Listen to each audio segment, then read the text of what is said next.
how you can change or reset your suggested reels on Instagram. First, open your app. As you guys already know, there is no separate or particular setting that you can use to reset your suggested reels. So, what you can do is try to change your algorithm. Just go to the Reels section.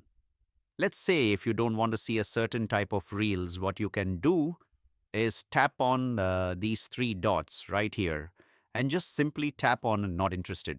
You can choose your not interested reason here. Once you do that, your post should be hidden.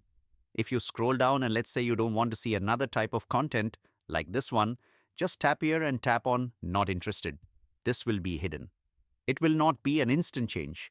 It will gradually take place. So you will have to wait for some time for your algorithm to reset. That is the only option for now to change or reset your suggested reels on Instagram.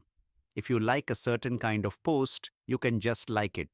If you don't like it, you can just tap and tap on not interested. That is the only method for now to change or reset your Instagram reels. I hope you found the video helpful. I'll see you on the next one. Thank you for watching.